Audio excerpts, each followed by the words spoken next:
Hello, everyone. Welcome back. We've been on, I want to say, a 2-week hiatus, something like that. I had a lot going on in my personal life that I had to get situated, dealing with family members, COVID, and all of that. But we are back. We have a lot to discuss. A lot to talk about. I am going to wait until everyone is here because there's quite a few things that have happened. Of course, if you have seen the news. So we got a lot to cover. I want to say first hello to everyone. Darlene, Shaniqua. Hey, Shaniqua. I know a lot of you have asked, those of you in the YouTube universe who aren't friends with me on like Facebook or social media like that, where I've been. And like I said, I've been dealing with some personal issues, but I am back. I'm better, and I'm feeling good. We've got Atlanta in the building, Farrah, Holly in the building. I'm going to give everyone a few more moments to get in. I see everyone logging in. So we're probably going to be together for about 45 minutes or so, somewhere around that. I know a lot of people are ready for their primetime programming, but I had to check in with y'all. So,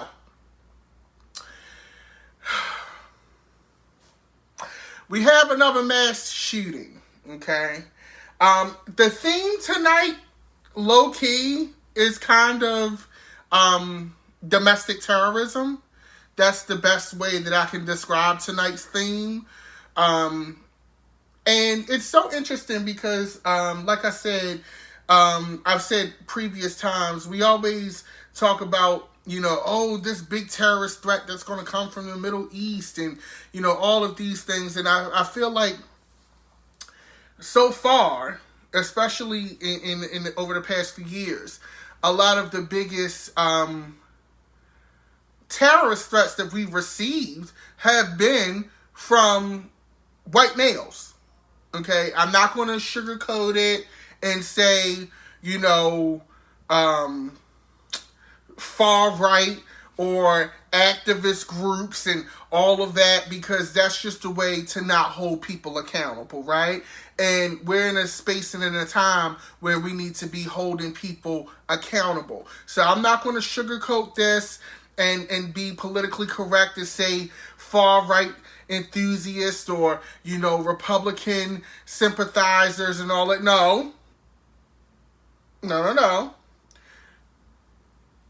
A lot of the terrorism that has happened, domestic terrorism that has happened all the way from, the Capitol insurrection, it's been, led by white males.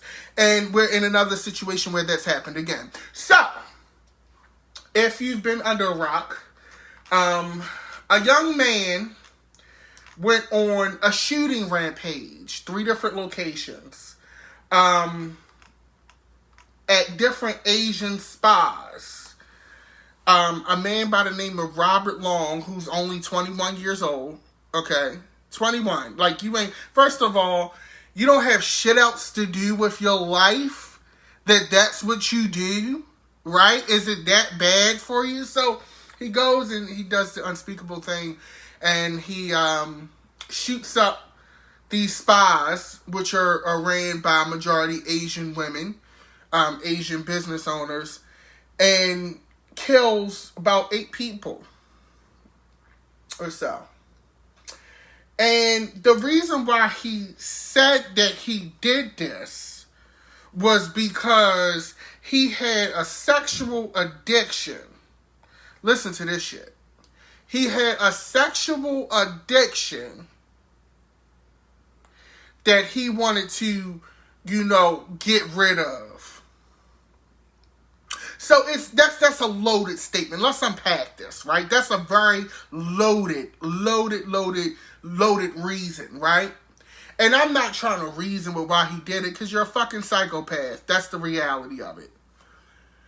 But there's several things that I look at when I read this reasoning of why he killed these people.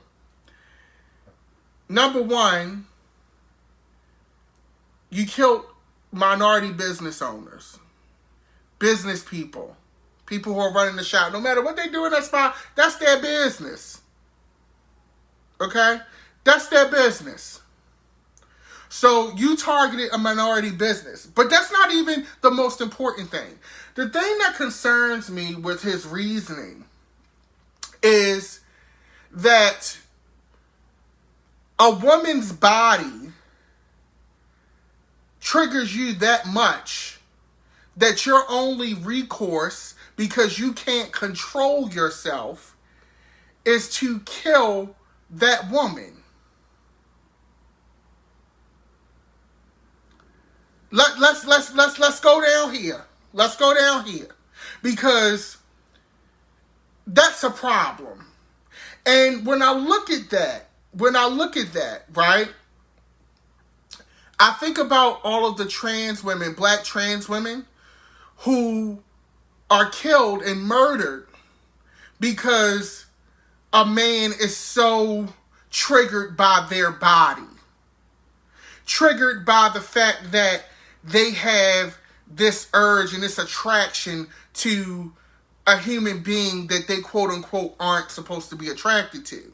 So instead of you checking yourself and getting the help that you need for yourself, because that's your problem. That's not a woman's problem. That's not the spa owner's problem. That's your problem.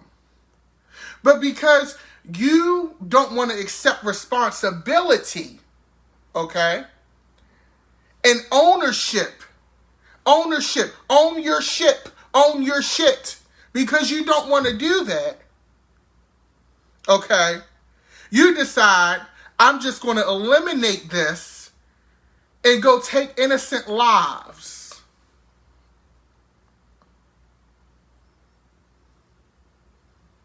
Let's think about that. Let's simmer. Oh, I've been gone for a minute, so I got time. Okay? That's a bigger issue. That brings us into women's rights. And then you have senators, government official Congress people who vote against the Violence Against Women's Act. It went through, but 172 Republican Congress people voted against that bill that Biden actually introduced. And you vote against that bill after this has happened.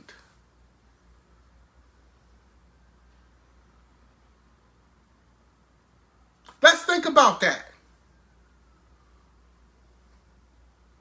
That's terrible. And I feel like the United States, the world at large, but let's talk about home right now. The United States has a women problem. Okay? The United States has a women problem. It has a problem with women who are able to lead. It has a problem with women who are comfortable and assured of themselves and their sexuality. We as a society here, and especially in this country, have an issue with the power and the soul of a woman. As much as we say we love them, as much as we say, you know, we sympathize, especially with women of color, we have a real women problem. There's no programs to advocate for male birth control or vasectomies. There's no program for that. But we have programming for abortions. We have programming for birth control. Why is it always that woman's responsibility? Because it takes two to tango.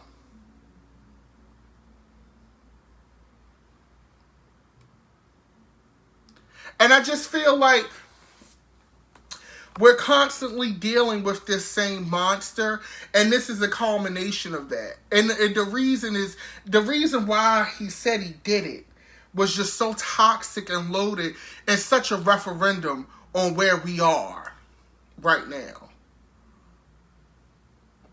So So with that being said, you now, in addition to, so let's look at this. We're going to build this case. We're going to build this, right?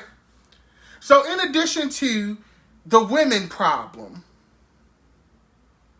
in addition to the race problem, okay, we have that compounded and snowballed and rolled over into the police problem. The problem with systemic racism inside of the police departments around the country. Unfair policing. Imbalanced law. Okay? So you have the police captain, Captain Jay Baker. Okay? A spokesman for the church. I'm going to read you this. This is courtesy of BBC. Captain Jay Baker, a spokesman for the Cherokee County Sheriff's Office, sparked controversy Wednesday after stating that 21-year-old Robert Aaron Long was having a really bad day, where he reportedly shot 8 people dead the night before.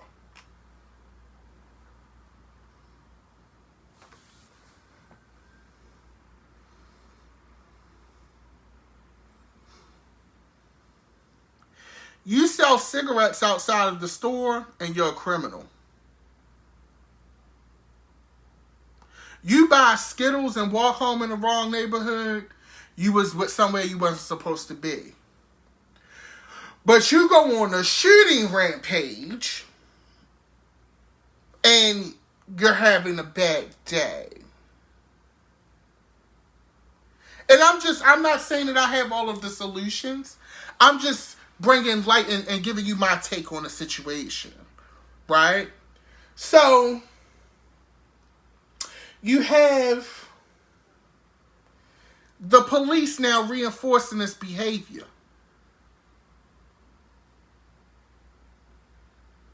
Not because it was, I can't. You have the police reinforcing it.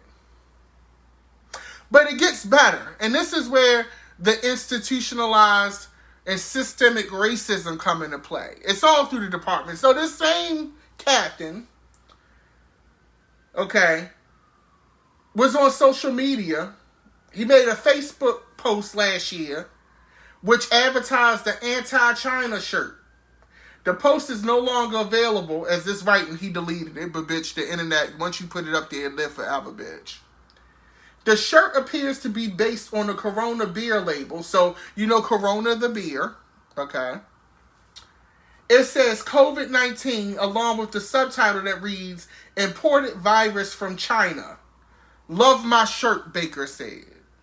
So this is already a man who's biased. Who is wearing this type of shirt. You already know how he feel about Asian people at this point, based off of that post. So this is why the Dylan Roofs get escorted out and they live. We always ask that question, how did they live? How did they live? They live. They always gonna live.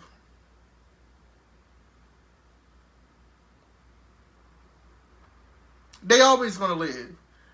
And this shows you that no matter what, this is an institutional thing, okay? It's going to be interesting to see how this case pans out and where this goes. It's going to be interesting, but I'm going to see this. Now, continuing with our domestic terrorist theme. So far, we've had one domestic terrorist shoot up an Asian spa and kill 8 people, who was then protected by a racist police captain who covered for him and tried to gauge and garner support and sympathy for this young man by saying he was having a bad day. Meanwhile, our dear Vice President, Kamala Harris, had someone show up at her house. He was near her house. He had an AR-15 and about 130 rounds of ammunition. So I'm going to read you this. This is courtesy of USA Today. Okay? Washington, D.C. police detained a man near the residence of Vice President Kamala Harris on Wednesday on charges of carrying weapons, D.C. police said. The man, 31-year-old Paul Murray of San Antonio, Texas, was stopped by Secret Service agents near the Naval Observatory, the vice presidential residence in Washington. The weapons were recovered from his car. Harris and Second Gentleman Doug Emhoff have been staying at Blair House some distance away near the White House, while renovations are taking place at the Vice President's mansion. Murray was stopped following identification from a Texas intelligence bulletin, D.C. police said. He was charged with carrying a large-capacity ammunition feeding device, a dangerous weapon, a rifle, and unregistered ammunition. He was arrested just after noon. This was when it first hit.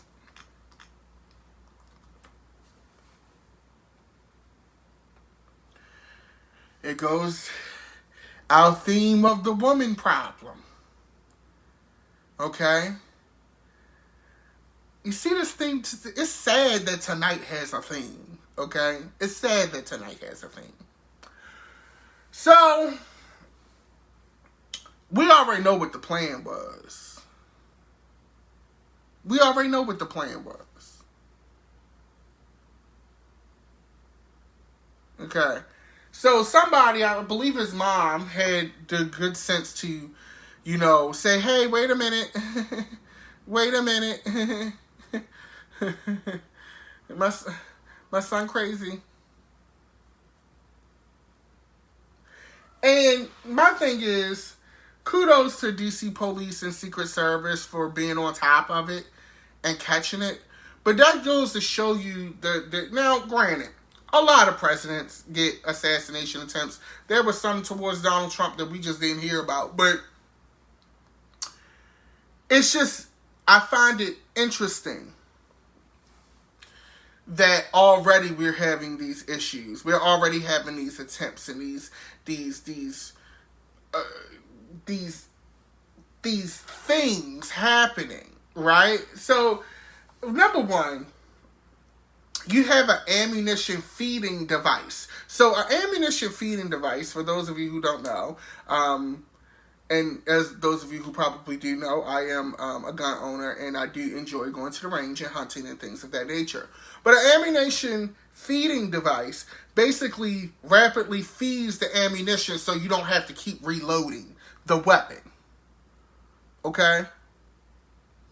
So, what the fuck was your plan, sis? What was your plan, sir? Like, really, what was your plan? We know what your plan was, but I want you to explain what your plan was.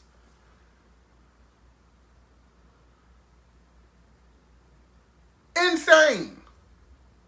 In the membrane. And it goes back to that whole piece about domestic terrorism. You have certain, people who feel like their country is being taken from them. But you are making statements from Cherokee County. Like, really, bitch? Really? But the country is getting taken from you. What we're watching is white male privilege have fucking sissy fits. And hissy fits. And their wives enabling the shit. That's what we're watching. You're having a fit because you feel like your position is becoming fragile. It's not going your way. And the thing is, and I don't want to offend anybody, but I gotta kind of speak the truth here. History tells me, as a black person, that when that white male privilege feels threatened, it gets violent. It doesn't get upset. It doesn't get distressed. It doesn't say we need to go protest and do voting laws. It gets violent. Black Wall Street. If you've ever seen the movie Rosewood. The crack era. The insurrection at the Capitol. And now this. There's never, there's no negotiations that happen. There's no civility. It becomes out and out violence.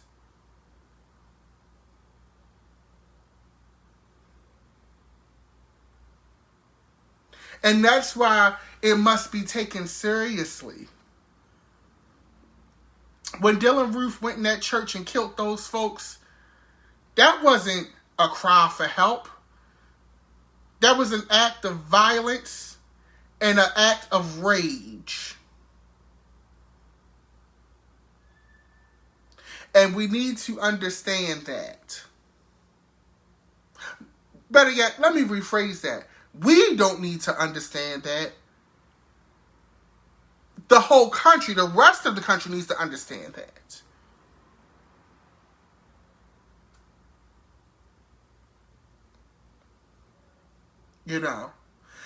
And I think that it's something that never gets addressed. Never gets addressed. I remember I was watching 12 Years a Slave. And Michael Fassbender's character, who I love Michael Fassbender, I think he's a phenomenal actor, got upset with Lupita Nyong'o's character because she wanted to go wash herself. Because she wanted to have agency over her own person, over her body. So his answer was to whip her because she went to go wash herself.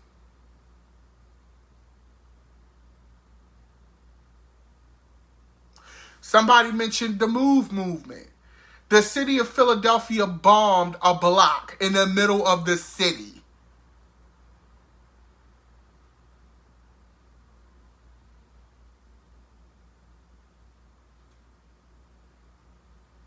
So,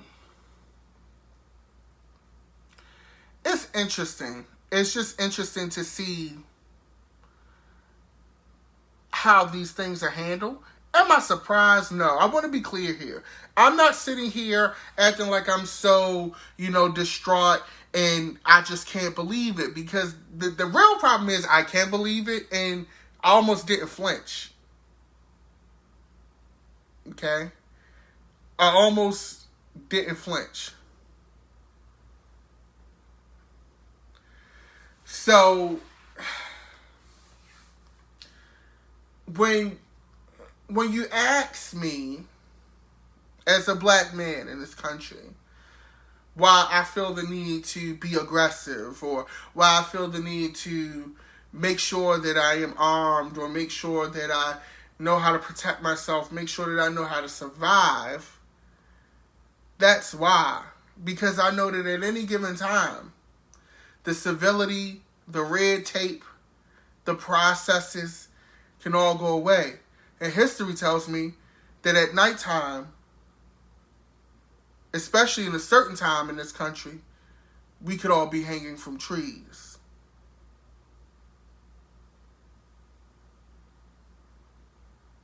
There's a book. Where's that book?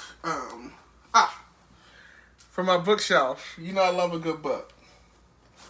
There's a book that, oddly enough, my good friend Eric Fischel referred to me. It's called A Particular Kind of Black Man. Let me put it up here. A Particular Kind of Black Man by Tope Folarin. Okay? Folarin. It's about basically an African man who comes to America. His family comes to America, and what it was like to adjust into American society as a black man from the continent. And it's a great read. It's a modern story. It's not something from that that, you know, we can't visualize. But I want to read you just the first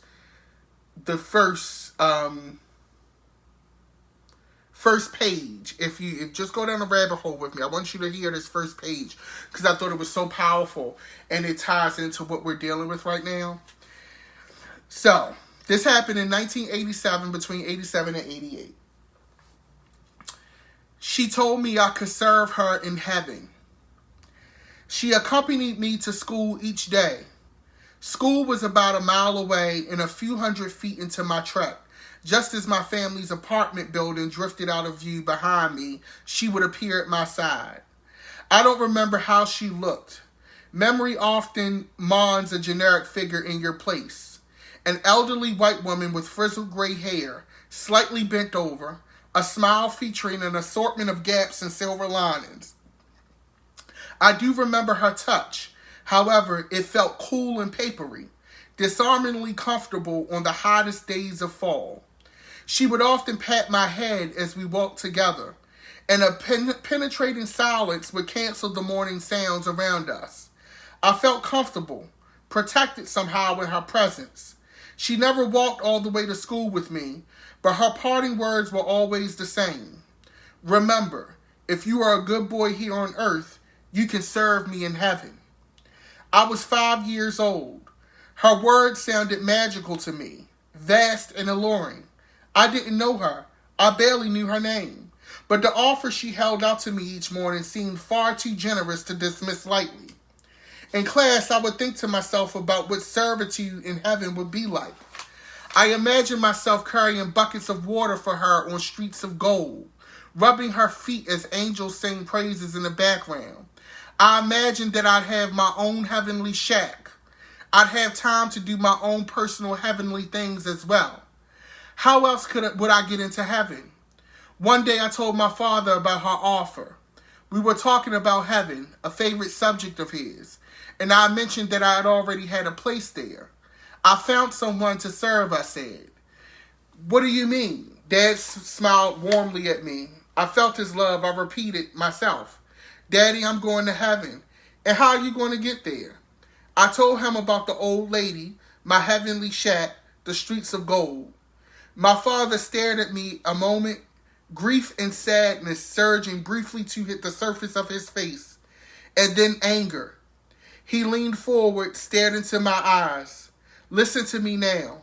The only person you will serve in heaven is God. You will serve no one else.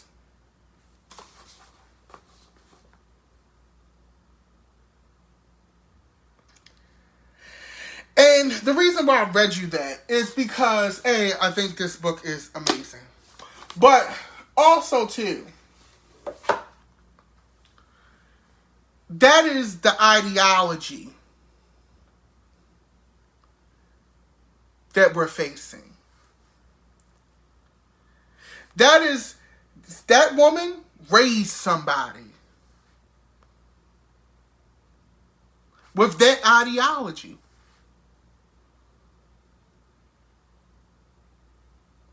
So, when you ask me, or when you ask black people or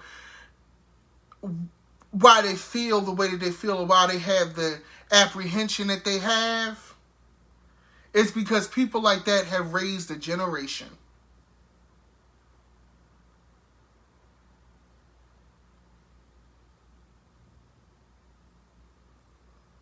I'm going to sit on that. Now, also too, voting laws. I feel like we're going backwards. We're going backwards in this whole thing in this country. We're going backwards, right? So, of course, we all know Donald Trump lost the election. Joe Biden is the president now. Well, folks, while we were going back to our regularly scheduled program, and y'all like that reading passage. I'm glad you did. Somebody asked us the name of the book. It is, once again, A Particular Kind of Black Man by Tope Fowlerin. You can get it on audiobook, Audible and all those places too, if you can't find the hard copy. But the Republican Party, which has gone to shit at this point, it's a dumpster fire, is now in presenting all of this, state level legislation, making all of these requirements and guidelines and basically red tape and barriers to how you can vote, access to voting, where you can vote. You need, this type of ID. You got to be at this type of place. Basically, all of these barriers, because they were upset that so many people voted in this last election and it didn't go their way. So right now, while we out here celebrating and saying, okay, we getting our stimulus, this is where they do the dirty work, the real dirty work, the institutional work. Because right now, here's the general consensus, and tell me if I'm wrong. We were so engrossed in the process during the Trump era, and I feel like it was such a traumatic era that now that Joe Biden is there, we kind of took a break. We kind of like, okay, madman's, crazy man's out of there, hey, chilling. And someone brought up Raphael Warnock's speech about voting and democracy. If you didn't get a chance to see it, I highly recommend you Google it and view it. It got a standing ovation. It was absolutely stunning. It was one of those speeches that you remember. But long story short, they're trying to get all of this state level legislation to create more barriers in access to voting, which is very Jim Crow-esque, and trying to disenfranchise our young people. Now, when I say that, I say young people specifically because, our elderly folks, our seasoned folks, they're going to go out there and they're going to stand in those lines because it means something different to them. Okay? It means something different to them. We got to make sure that we're keeping our young people engaged. Okay? We got to make sure that we're keeping our young people engaged. And I like I said, I really want you to watch Raphael Warnock's speech on the Senate floor because it was everything. It was legislature. It was a call to arms. It was a war cry. And it also was a talk with God. And I think it was well. But the Democrats are trying to introduce a bill to kind of curtail a lot of the foolishness that's going on that they're trying to do. So, this act passed the House, but basically it's called the For the People Act, or S1, aims to expand voting access nationwide.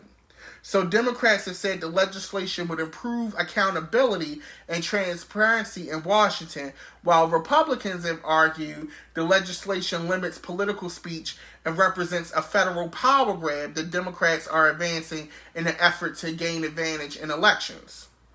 Though it passed the House, it's going to hit a roadblock in the Senate. Okay? So, the package's consideration in Congress comes as GOP-led state legislatures across the country have introduced efforts to curtail voting rights. As of February, state legislators in 43 states have introduced more than 250 bills with restrictive voting provisions, according to a tally. Okay, so let's think about this. It took y'all a year to give me my money, but y'all coming up with all these bills to keep me from voting.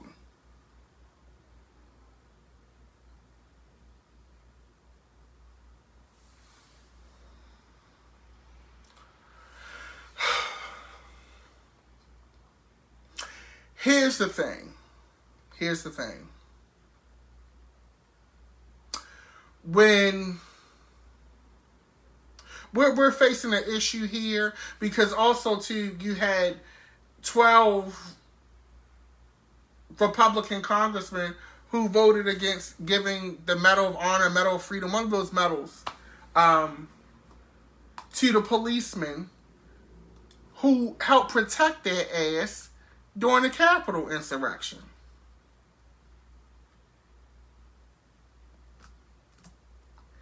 Like, I don't know what is going on in the Republican, what their problem is, or what, where they're going. I don't get the goal. I don't get the angle. But that party has become, it's not even remotely inviting. That the Republican Party is at a place where it services a very niche audience, a very niche demographic. It is,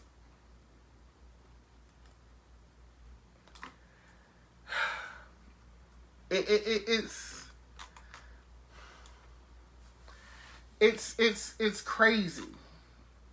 12 Republicans opposed congressional gold medals for police who protected them on January 6th. A dozen House Republicans voted against a resolution to award 3 congressional gold medals to the Capitol Police, the D.C. Police, and the Smithsonian Institute in recognition of those who protected the U.S. Capitol when it was attacked by a pro-Trump mob on January 6th. All of these people are either from Texas, Georgia. Oh my God. Andy Harris from Maryland. Oh my God. I'm embarrassed. Oh my God. So these idiots decided that they shouldn't get a medal for that. But you gave Rush Limbaugh a medal.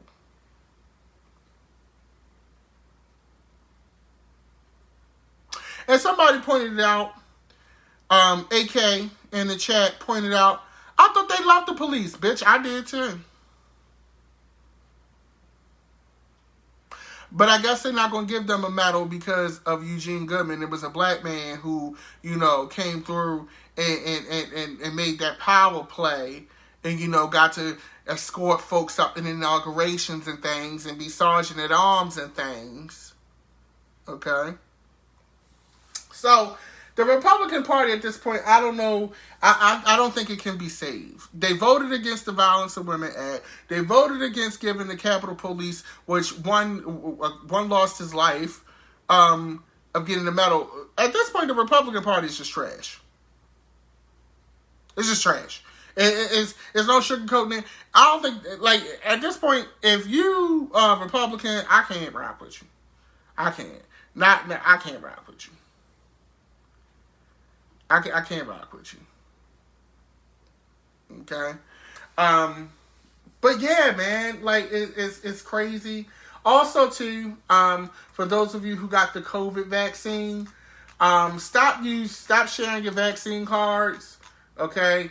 Just because you cover your birthday and all of that on a card, that don't mean nothing. You want to make sure you cover that lot number because you got cyber thieves stealing the lot numbers and doing all kinds of shit, and it's crazy. They done found a way to run a scam off the vaccine cards. So please, if you decide to post your little vaccine card, don't share none of the numbers, sis. You can't have shit. You can't have shit. Okay, at this point.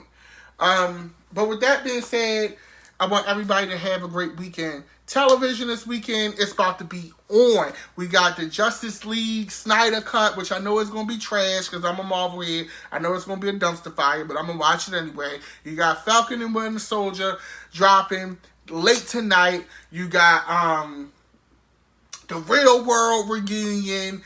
For those of you who watch wrestling, shout out to my girl Sasha Banks. Ow, legit boss. Ow, ow, ow. WWE Fastlane coming on Sunday. So we about to be lit in this bitch. But with that being said, if you want to follow me on social media, you can do that at Dapper Dan Midas. Also, if you want to contribute to the channel, and this lovely research I do, you can also donate via Venmo or Cash App using Dapper Dan Midas as the handle. Also, to follow us on YouTube, you can do that at www.youtube.com/Secretary of Shade. With that being said, I love you all dearly. Thanks for rocking with me. We got 300 live views throughout the whole broadcast. at the same time, like, amazing. Like, you guys just always come through. Especially for me being gone for 2 weeks. It's amazing. But you all have a great rest of your evening. I am going to watch my shows, and I will see you all soon. Peace and love.